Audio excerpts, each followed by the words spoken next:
Hello students, last class में हमने बात की थी बच्चे कुछ बेसिक वेक्टर्स की और हमने डिफरेंट टाइप ऑफ वेक्टर्स जैसे unit vector, displacement vector, position vectors, इन सब की बातें की थी। और लास्ट में हमने बात की थी multiplication of A vector with a real number, scalar function और any vector.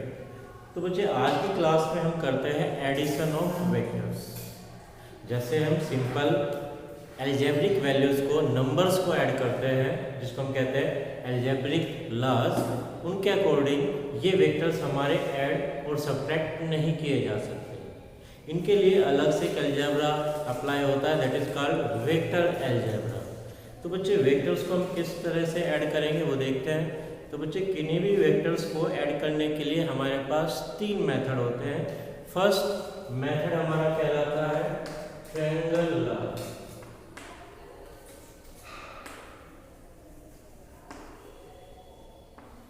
Of vector addition.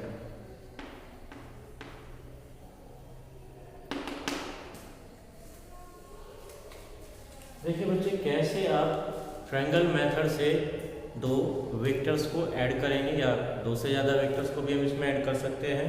जैसे कि मैंने लास्ट क्लास में आपको स्टूडेंट्स बताया था कि अगर हमारे पास कोई एक वेक्टर क्वांटिटी होती है तो हम उसको किस तरह से रिप्रेजेंट करते हैं, किस तरह से ड्रॉ करते हैं। सपोज मैं एक एग्जांपल लेता हूँ कि हमारे पास एक वेक्टर है ए और जिसका वैल्यू गिवन है सपोज 10 यूनिट्स। वो यूनिट्स कोई भी क्वांटिटी हो सकती है। सपोज ये फोर्स हो सकता है, सपोज ये मोमेंटम हो सकता है, सपोज ये इलेक्ट्रिक फील्ड हो सकता है, डिस्प्लेसमेंट हो सकता है, वेलोसिटी हो सकता है, कोई भी क्वांटिटी हो सकती है। अब बच्चे आप इस फिजिकल क्वांटिटी को जो वेक्टर फॉर्म में है कैसे शो करेंगे, कैसे रिप्रेजेंट करेंगे अपने पेपर के ऊपर। तो बच्चे क्या करना होता है, जो भी आपको न्यूमेरिकल वैल्यू गिवन होती है उस न्यूमेरिकल वैल्यू के इक्विवेलेंट आप एक स्केल कंसीडर कर लीजिए। सपोज यहाँ पर 10 न्यूटन आ जाए।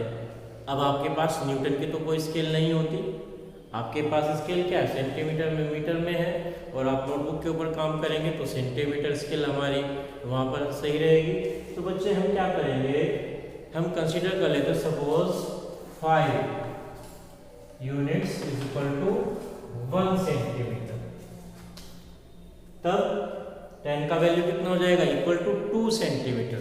तब आप अपने नोटबुक के ऊपर 2 सेंटीमीटर की एक लाइन ड्रॉ करेंगे और जो भी बच्चे इस वेक्टर की डायरेक्शन गिवन होगी उस डायरेक्शन में इक्वल टू इट्स मैग्नीट्यूड। तो बच्चे सपोज ये कहता है कि ये ईस्ट में जा रहा है ये वेक्टर हमारा। अगर हम डायरेक्शन की बात करें तो हम मैप पर इस तरह से डायरेक्शन लेते हैं। तो सपोज ये वेक्टर हमारा ईस्ट वार्ड है, तो मैंने ईस्ट की डायरेक्शन में और अपनी स्केल के अकॉर्डिंग 2 सेंटीमीटर लेंथ का एक वेक्टर ड्रॉ कर दिया है। और ये किसके इक्विवेलेंट हो जाएगा, equivalent to A equal to 10 units. तो बच्चे किसी भी वेक्टर को इस तरह से रिप्रेजेंट करेंगे। तो स्टूडेंट देखते हैं हम दो वेक्टर्स को कैसे ऐड कर सकते हैं ट्रायंगुलर मेथड से। चलिए, suppose you have given 2 vectors से ए, कोई भी डायरेक्शन आप चूज कर सकते हो।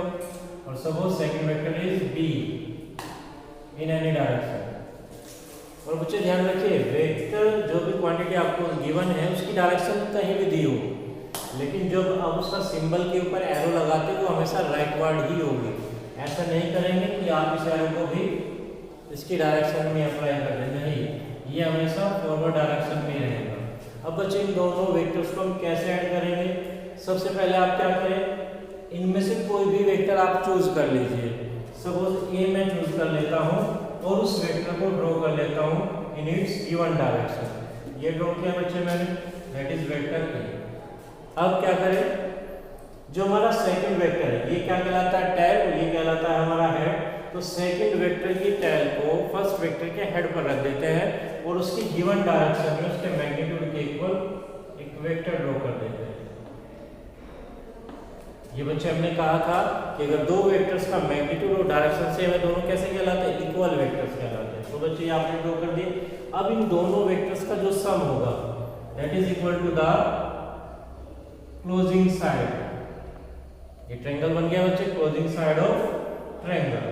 सपोज ये हो जाता है सी, तब आप लिख सकते हैं students A plus B is equal to C. ये आपका बन जाएगा बच्चे sum of two vectors A and B. अब आप स्टूडेंट्स को स्टेटमेंट की फॉर्म में भी लिख सकते हो। क्या कहेंगे, if two vectors can be drawn in its magnitude and direction with two adjacent sides of a triangle taken in same order। एक ही ऑर्डर में लेना है। आप इस पॉइंट से इधर गए, फिर आगे की तरफ जाएंगे, पीछे नहीं आएंगे। तो क्या कह रहा हूं मैं students, if two vectors can be represented in magnitude and direction by the two adjacent sides of a triangle taken in same order, then the resultant of the sum of these two vectors is represented by third closing side of the triangle but taking in reverse order। अब यहाँ पर बच्चे ये order change हो गया, opposite direction में चला गया, तो इस तरह से आप यहाँ स्टेटमेंट भी लिख सकते हैं। तो यहाँ हो गया बच्चे हमारा ट्रायंगुलर मेथड से एडिशन ऑफ वेक्टर। अब हम सेकंड मेथड की बात करते हैं बच्चे। देखिए मेथड आपको कोई भी अप्लाई हो जाए, रिजल्टेंट आपका सेम ही रहता है। Second method is parallelogram law of vector addition.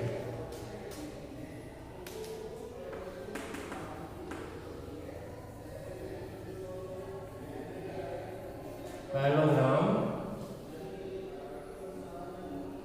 Law of vector addition. देखिए बच्चे इसको भी हम करते हैं। सपोज ये जो दो वेक्टर्स मेरे पास थे ए एंड बी, यही वेक्टर्स मैं यहाँ पर कंसीडर कर लेता हूँ। तो वही डायरेक्शन जो हमने पहले चूज की थी, suppose vector A and vector B. अब देखिए बच्चे हमने यहाँ पर लिखा है पैरेललोग्राम, पहले हमने लिखा था ट्रायंगल, तो ट्रायंगल की हेल्प से हमने सोल्व किया था, हम बनाएंगे पैरेललोग्राम। तो बच्चे यहाँ पर आपको क्या करना है, सबसे पहले जो भी आपका वेक्टर गिवन है उस वेक्टर को ड्रॉ कर दीजिए, कोई भी सपोज ए या बी। सपोज मैं यहाँ पर ए ड्रॉ कर लेता हूँ, ये रहा हमारा वेक्टर ए। ट्रायंगल में तो आपने बच्चे क्या किया था, फर्स्ट वेक्टर के हेड से सेकंड वेक्टर का टेल स्टार्ट किया था, लेकिन यहाँ पर क्या करना है, दोनों वेक्टर्स की टेल एक ही पॉइंट से स्टार्ट करनी है। सपोज ये हमारे वेक्टर्स का इनिशियल पॉइंट है ओ, यहाँ से आपने फर्स्ट वेक्टर को ड्रॉ किया, यहाँ से हम सेकंड वेक्टर को भी ड्रॉ करेंगे स्टूडेंट। ये हमारी गिवन डायरेक्शन जो बी की है, इसी डायरेक्शन में आपने ये वेक्टर वी ड्रॉ करना। अब स्टूडेंट्स आपको क्या करना है, नेम हमने रखा है मेथड का पैरेललोग्राम, तो यहाँ आपको एक पैरेललोग्राम ड्रॉ करना है बच्चे। तो क्या करें, इस बी वेक्टर के हेड से पैरेलल टू ए एक लाइन ड्रॉ कर दीजिए, ए के हेड से पैरेलल टू बी ड्रॉ कर दीजिए। तो बच्चे ये आपका क्या बन जाएगा, पैरेललोग्राम बन जाएगा। तब स्टूडेंट जो रिजल्टेंट आता है, resultant is represented by the diagonal of this parallelogram C. तब आप लिख सकते हैं बच्चे A plus B is equal to C. देखिए स्टूडेंट्स, अगर आप दोनों को कंपेयर करें, रिजल्ट आपको सेम दिखाई दे रहा होगा। सी वही है, रिजल्टेंट वही है, मैग्नीट्यूड भी सेम आएगा, डायरेक्शन भी सेम आएगी। अब आप इसको स्टेटमेंट में कैसे लिख सकते हैं बच्चे, if two vectors can be represented in magnitude and direction by two adjacent sides of a parallelogram, then the resultant of their sum will be represented by the diagonal of the parallelogram which is intersecting of the common point of given vectors। जो इन दोनों vectors का common point होगा वहां intersect करना चाहिए। Diagonal दो हो सकते हैं बच्चे पैरेललोग्राम के, ये भी हो जाएगा, लेकिन आपको कौन सा लेना है, जो दोनों वेक्टर्स के ओरिजिन से मींस दोनों के इंटरसेक्शन पॉइंट से पास आउट हो रहा है। क्या कहा बच्चे हमने, if two vectors in magnitude and direction can be represented by two adjacent sides of a parallelogram, then their resultant of sum will be represented in magnitude and direction by the diagonal which is passing through the common point of given vectors। तो ये बच्चे आप statement भी लिख सकते हो। Triangular method apply कर लीजिए, पैरेललोग्राम लॉ मेथड अप्लाई कर लीजिए, दोनों का रिजल्ट सेम आएगा। अब स्टूडेंट अगर हमारे पास मोर देन 2 वेक्टर्स आ जाए तब आप कैसे सॉल्व करेंगे, क्योंकि ये दोनों मेथड्स आपके अप्लाई हो रहे हैं ओनली फॉर 2 वेक्टर्स। अब मोर देन 2 वेक्टर्स अब आ जाए तो अब एक थर्ड मेथड यूज करते हैं जिसको हम कहते हैं पॉलीगन मेथड। चलिए बच्चे देखते हैं।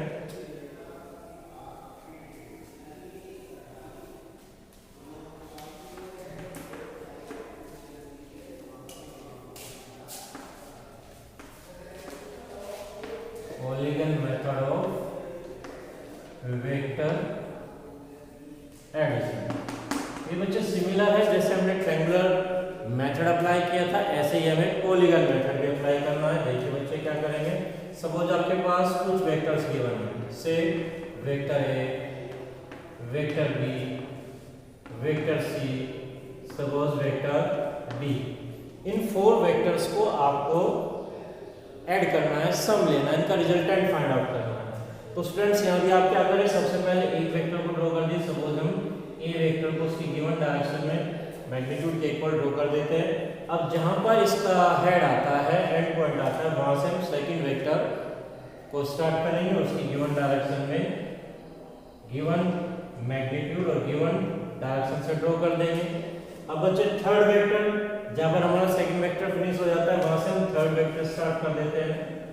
सपोज ये हमारा सी, और बच्चे इसके लास्ट से आपका जो नेक्स्ट वेक्टर है, सपोज डी आपने कंसीडर किया है, तो आप उस डी को ड्रॉ कर देते हैं। जो भी वेक्टर आपके आते चले जाएंगे स्टूडेंट्स, वो एक के बाद दूसरा, सेकंड के बाद थर्ड, थर्ड के बाद फोर्थ, फिफ्थ, सिक्स्थ, सेवंथ, इस तरह से आप उन सबको गिवन मैग्नीट्यूड और गिवन डायरेक्शन के अकॉर्डिंग ड्रॉ करते चले जाइए।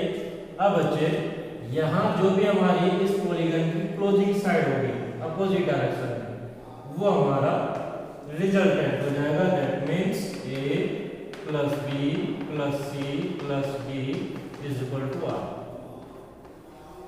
स्टेटमेंट भी आप इसी तरह से लिख सकते हो बच्चे, if some vectors can be represented by the adjacent sides of a polygon taken in same order, then the resultant of their sum will be represented by the closing side of the polygon but taken in opposite direction। आपने order opposite कर दिया है, ये याद रखें। ये तो बच्चे हमारा 3 मेथड हो गए वेक्टर्स को ऐड करने के, लेकिन आप रिजल्टेंट कैसे कैलकुलेट करेंगे, उसका मैग्नीट्यूड कैसे फाइंड करेंगे। तो बच्चे एक सिंपल मेथड तो ये होता है कि आपने एक स्केल कंसीडर की थी। सपोज ये हमारा 10 न्यूटन का कोई फोर्स था ए, तो आपने 5 centimetre equal 5 newton equal to 1 centimetre consider किया, तो आपने 2 सेंटीमीटर की एक लाइन, एक एरो ड्रॉ करके 10 न्यूटन का फोर्स शो कर दिया था।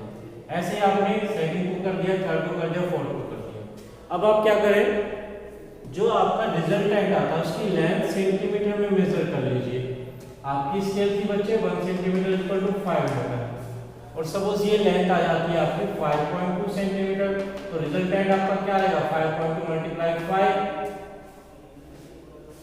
Means 16 Newton means 26 Newton. ये रिजल्टेंट आ जाएगा बच्चे। लेकिन ये कन्वीनियंट मेथड नहीं होता बच्चे, क्योंकि मेजरमेंट में जब भी आप लेंथ मेजर कर रहे हो कुछ ना कुछ एरर्स प्रोड्यूस हो जाती है। तब हम क्या करते हैं, कोई एक डेफिनेट फॉर्मूला डिफाइन कर लेते हैं जिससे हम रिजल्टेंट फाइंड कर लेते हैं। तो बच्चे करते हैं, अब हम एक डेफिनेट फॉर्मूला ड्राइव करते हैं। पैरेललोग्राम मेथड से कर लीजिए, ट्रायंगुलर मेथड से कर लीजिए, दोनों सेम रूल है, सेम ही में फॉर्मूला आएगा। तो हम पैरेललोग्राम लॉ से एक फॉर्मूला ड्राइव करते हैं जिससे आप वेक्टर एडिशन इजीली फाइंड कर सकते हैं।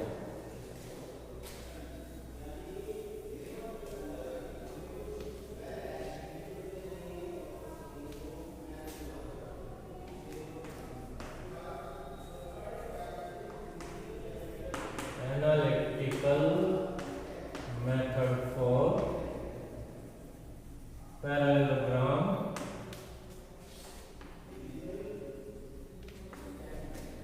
law vector addition। ठीक है स्टूडेंट्स, करते हैं इसको। सपोज यहाँ पर आपके पास गिवन है 2 वेक्टर्स से vector 1 P and second vector Q। ये 2 वेक्टर्स आपको गिवन है बच्चे। इस बार हमने डायरेक्शन चेंज कर दिया सेकंड वेक्टर की। अब पैरेललोग्राम ला से हम इनका रिजल्टेंट फाइंड करते हैं। चलिए पैरेललोग्राम कंस्ट्रक्ट करते हैं। सबसे पहले आपने क्या किया स्टूडेंट, वेक्टर P को ड्रॉ कर लिया, जो भी इसकी डायरेक्शन गिवन है उस डायरेक्शन में इक्वल टू इट्स मैग्नीट्यूड आपने P वेक्टर ड्रॉ कर लिया। सपोज इसको कुछ नाम दे देते हैं O A। अब स्टूडेंट्स O पॉइंट से जो हमारा वेक्टर P का इनिशियल पॉइंट है वहां से वेक्टर Q को उसकी गिवन डायरेक्शन में ड्रॉ कर देते हैं। ये आ गया बच्चे हमारा वेक्टर Q। अब आपने क्या करना था बच्चे, अब आपको एक पैरेललोग्राम कंस्ट्रक्ट करना है। तो आपने क्या किया, Q के हेड से OA के पैरेलल आप एक लाइन ड्रॉ कर देते हैं और फिर A से इसको हम B कंसीडर कर लेते हैं, OB के पैरेलल एक लाइन कंस्ट्रक्ट कर देते हैं। तो बच्चे ये हमारा बन जाता है पैरेललोग्राम और इस पॉइंट को हम नाम दे देते हैं बच्चे सपोज C। तो हमने रिजल्टेंट क्या डिफाइन किया था बच्चे, डायगोनल। तो ये OC हमारा बन जाएगा सपोज यहाँ पर रिजल्टेंट R। और सपोज दोनों वेक्टर्स A एंड B एक दूसरे से एंगल बना रहे हैं, सपोज थीटा एंगल एक बार एक दूसरे से लाई करते हैं। अब देखिए बच्चे हमें इसमें रिजल्टेंट निकालना है, इसमें डायरेक्शन भी फाइंड करनी है आर की, वो कैसे करें। थोड़ा सा कंस्ट्रक्शन और कर लेते हैं। OA को थोड़ा सा एक्सटेंड कर देते हैं आगे की साइड में, और जो हमारा C वर्टेक्स आया है वहां से आप इस OA पर एक परपेंडिकुलर ड्रॉ कर देते हैं। Suppose this point is D। So direction of resultant R makes an angle alpha with the direction of first vector। इतना कंस्ट्रक्शन आपको करना है। अब हम सीधा चलते हैं फॉर्मूला डेरिवेशन की तरफ। चलिए स्टूडेंट, अगर मैं बात करता हूँ स्टूडेंट्स ट्रायंगल COD कैसा है, राइट एंगल्ड ट्रायंगल है। और राइट एंगल ट्रायंगल में आप पाइथागोरस लगा करके हाइपोटेन्यूस का वैल्यू फाइंड कर सकते हैं। तो बच्चे ये हमारा हाइपोटेन्यूस हो गया OC, बेस हो गया हमारा OD और DC हो गई हमारी हाइट। इसको सॉल्व आउट करते हैं बच्चे, ठीक है। चलिए, तो in triangle COD OC square equal to OD square plus DC square. OC हमारा क्या है बच्चे, OC मैग्नीट्यूड रख रहे हैं केवल R। OD टोटल वैल्यू हमें नहीं पता है, तो क्या आप देख रहे हैं इसको OA plus AD, OA plus AD और स्क्वायर प्लस DC भी हमें नोट नहीं है, इसको भी यहीं छोड़ देते हैं बच्चे। चलिए देखिए बच्चे, हमने ये AC क्या है OB के पैरेलल और इक्वल मैग्नीट्यूड में ड्रॉ किया है, तो ये भी हमारा वेक्टर होगा Q, इक्वल वेक्टर। यहाँ एंगल थीटा है तो ये भी कॉरस्पॉन्डिंग एंगल थीटा हो जाएगा। अब हमें वैल्यू फाइंड करनी है AD और DC। तो इस छोटे ट्रायंगल में चले जाते हैं। नाउ इन ट्रायंगल CAD बच्चे एक बार हमें बेस निकालना है इन टर्म्स ऑफ हाइपोटेन्यूस, एक बार हमें हाइट निकालनी है इन टर्म्स ऑफ हाइपोटेन्यूस। तो बच्चे पहले हम हाइट और हाइपोटेन्यूस का रिलेशन लगा देते हैं, जो हमारे पास होता है sine theta is equal to height DC upon AC। तो बच्चे DC आपका क्या बन गया, AC sin theta, means AC क्या है आपका Q sin थीटा, ठीक है स्टूडेंट्स। एंड अब हम बेस के साथ निकाल देते हैं, जो cos होता है cos theta is equal to base upon hypotenuse AD upon AC, means AD आपका क्या बन गया बच्चे, AC cos थीटा। तो AD क्या हो गया बच्चे, Q cos थीटा। अब ये दोनों वैल्यूज आप सब्स्टिट्यूट कर दीजिए, यहाँ कर देते हैं बच्चे। Now R square equal to OA तो हमारा कितना स्टूडेंट मैग्नीट्यूड में P plus AD Q cos theta plus DC हमारा कितना बचे Q sine theta, solve out कर लेते हैं। P स्क्वायर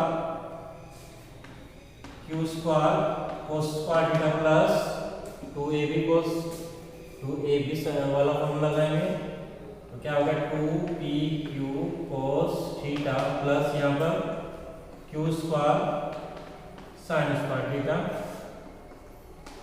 और देखिए स्टूडेंट P स्क्वायर यहाँ देखिए Q square cos square theta, Q square sine square theta, Q square common ले लिए, sine square theta plus cos square theta 1।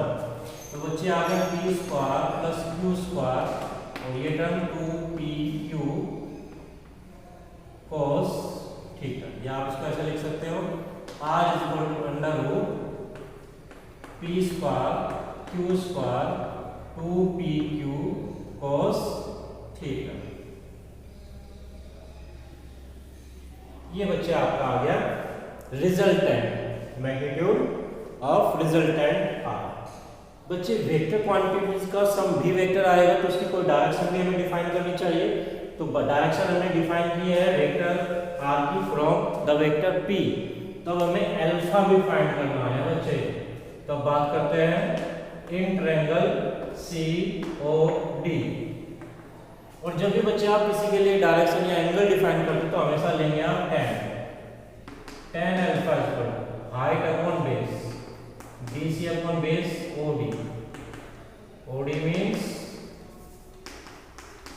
OA plus AB। तो बच्चे tan alpha equal to DC का हमने निकाले Q sine theta, Q sine theta और नीचे OA हमारी P है और AD हमारी है Q cos theta, Q cos theta. तो इस तरह से स्टूडेंट आप डायरेक्शन भी फाइंड कर सकते हैं कि किस डायरेक्शन में हमारा रिजल्टेंट जा रहा है। तो ये तो हो गया बच्चे हमारा एडिशन ऑफ टू वेक्टर्स। अगर आपको सब्ट्रैक्शन करना हो, देखिए बच्चे सब्ट्रैक्शन भी यहाँ से आ जाता है। अगर आपको गिवन है A प्लस B तो आप क्या करें B वेक्टर को सपोज A इस डायरेक्शन में दिया था, आपका B इस डायरेक्शन में दिया था तो B को एक अपोजिट वेक्टर से रिप्लेस कर दीजिए। तो आप उनका सम ही कीजिए और वो सम ही किसमें कन्वर्ट हो जाएगा, डिफरेंस में, सब्ट्रैक्शन में हो जाएगा। ठीक है स्टूडेंट्स।